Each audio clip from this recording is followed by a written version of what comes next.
the vibe around Pittsburgh right now? Well, Hannah, Aaron Rodgers isn't exactly spelling out relax by any means, but that is the vibe that he's giving off. Earlier this week, he talked about it not being a binary system, that they should be measuring success and not in wins and losses, although that is how the NFL measures success. But that wasn't Rodgers' message to the locker room. And I was out at practice earlier this week. Thursday, I thought, was the best day of practice the Steelers have had in a long, long time. I am not permitted to tell you exactly what was happening, but I can generally tell you the vibes were good. The music was loud. The sun was shining. There wasn't like a rainbow over the Monongahela or anything like that. But I do think that this team is not panicking. And while there is frustration on the defense, it's not the woe is us frustration that I felt at the end of last season. But I don't care if the sun's shining. I don't care if the radio loud. You know what I used to hear that was loud in Pittsburgh? When the pads popped from the defensive line, when the linebackers inverted the line of scrimmage and played on the offensive side of the ball. When every time I watched the running back play the Pittsburgh Steelers, that if it was Breece Hall, if it was Kenneth Walker III, they didn't look like Fred Taylor, LaDainian Tomlinson, and Adrian Peterson. The first week of the season, you had me thinking that freaking Justin Fields and Breece Hall were going to be Lamar Jackson and Derrick Henry. And then Kenneth Walker, who can't gain an inch in week 1 against San Francisco, absolutely goes off and calls game when I felt like they were just trying to run some clock. It's not about Aaron Rodgers, and I know we want to focus on that. It's about everybody else playing better around him on the defensive side of the ball, in the protection, running the right routes, being in the right place, creating a run game. The Pittsburgh Steelers need wholesale changes right now. And I'm not talking about roster. I'm talking about attitude and execution if they expect to beat this team this week, because Ramondre Stevenson and Travion Henderson are coming, and Drake Maye is on the ascend. Yeah, very fair point. That defense has been underperforming, certainly to what we expected and what the standard is in Pittsburgh. And let's talk about Drake Maye, who had his career-high passer rating in week 2. Dana, what do you expect? Yeah, Hannah, I think in week 2, he showed remnants of a young Josh Allen, remnants of a young Ben Roethlisberger. I think some of the things that I liked out of that performance in conjunction with Josh McDaniels was, one, he allowed the young man's athleticism to be at the forefront of the game. And throws on the run were a big deal. I think empowering him at the line of scrimmage allowed him to get into some better plays. That led to really good decision-making by Drake Maye, and it allowed him to become a playmaker, a weapon for this football team. That's kind of who he is athletically. If that's the version, like if this is the baseline of what Drake Maye is going to be for New England moving forward in a still undermanned offensive unit, not only do the Steelers have a problem defensively, but so does the AFC East and the AFC. This was the best game of Drake Maye's career. This should be who he is in this springboard to year 2. All right, let's check out our picks for this one. Swagoo is back and is the only one on the Patriots. Why, Swagoo? Real quick. Because of what RC just talked about. Listen, I know that there are big-time names over there in that Steelers defense, but those guys look so detached from each other. They're not playing as a unit. You still see the individual greatness with TJ Watt.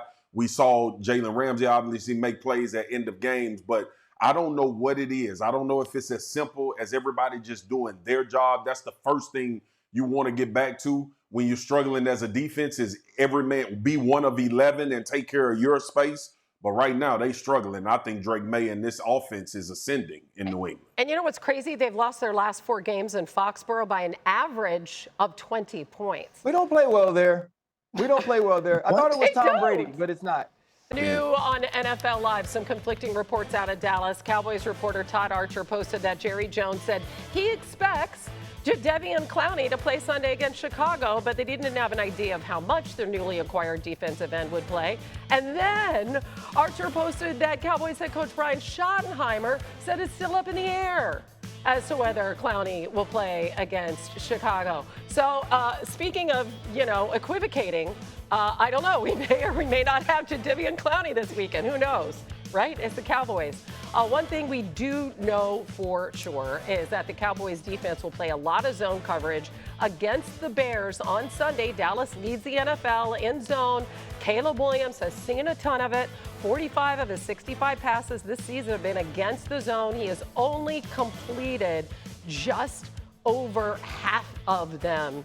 And Dan, this is his third game in Ben Johnson's system. What are you watching for in this matchup?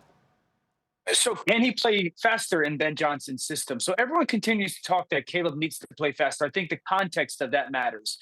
Jared Goff in the 3 seasons under Ben in Detroit, on average, over the course of those 3 years, it took about 2.8 seconds for him to throw the football, okay? Right now, Caleb's at about 3.1. So we're talking 0.3 of a second different.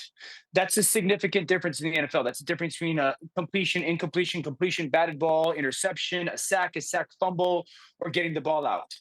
What I also need everyone to understand is this, like this offense asks their quarterback to hold it a little bit longer than others. We can't expect Caleb to get the ball out in 2.3, 2.4 seconds on average. That's the Patrick offense. That's the Joe Burrow offense, the Tua offense. So in the context of this offense, something that everybody can look at for improvement, not only this week, but moving forward is Caleb playing in this offense faster or close to as fast when it comes to getting rid of the football as Jared Goff did. If that's starting to trend in a good direction, that shows improvement for me. But I think the context of this offense and the play action element of it and asking the quarterback to hold it longer than others, that has to be a part of the conversation. Dan, I wanted to obviously talk about this game, but I got a question for you because I think it's super interesting what you brought up with Caleb. Okay, do you feel like he's taking those chances and opportunities that I've heard you talk about so much the really good quarterbacks take, or is that why it may be 3.1 seconds? He takes them outside of the pocket. He doesn't take them inside of the pocket because I think that inside of the pocket, he's not as confident. And I think he's trying to play in structure. I think he's trying to play in the rhythm. And so it's the process, Marcus, of like trying to do the right thing. And I would tell you sometimes I want Caleb to treat the check down like the outlet. Like it's the only thing left. And sometimes he gets the ball to the check down, the back, because they're open. I want you to exhaust your progression. Exhaust it. Nothing else is there. Find your outlet. All right, to the 0-2 Texans, short week at the 1-1 Jags. Swagoo, what is a lock in this one, my friend? I think a lock is that the Houston Texans will turn over Trevor Lawrence, and I know that's going to be something on Liam Cohen and Trevor Lawrence's mind as far as taking care of the football. But this defense is going to have to create turnovers. This offense is struggling mightily. They're going to have to give them some really good field position and get CJ in this offense in some scoring positions where they can punch it in the end zone. Obviously, at the end of the game last week, they were able to get Nick Chubb on a big run at the end of the game to get into the end zone. But I think this defense is going to have to become that catalyst for the Houston Texans as much as I've watched this offense struggle. Let's hope so. Dano, give us the key. I think the Houston Texan defense has got to handle the two-headed monster at running back in Jacksonville. Travis Etienne and Tutin are become really good backs. And I think they're different. Tutin's vision is absolutely sensational. If you give that young man a cutback lane, he will take it. I love his usage in the screen game as well. Travis Etienne's that power, get the touches guy. But if Houston doesn't handle both of these backs in the different way they're used, sometimes Travis is on the perimeter, Tutin's a little bit more in between the tackles, Jacksonville can have success against this defense in their run, but both perimeter screen game. All right, let's take a look at our picks, and here we go. This one on swag. That one ain't on me. Now, I ain't taking it. Wow. Wait, what? What are you saying, RC? It ain't on me. What? It's on swag. What? Ain't on me. Don't put it on me. I just picked my team. I ain't never picked the team. I didn't even talk to y'all. I'm surprised by this one. I didn't even talk to y'all. I just picked my team. RC, this is on everybody. Why sound like that? Okay. All right.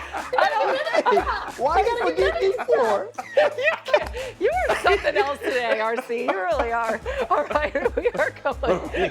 We're going to break.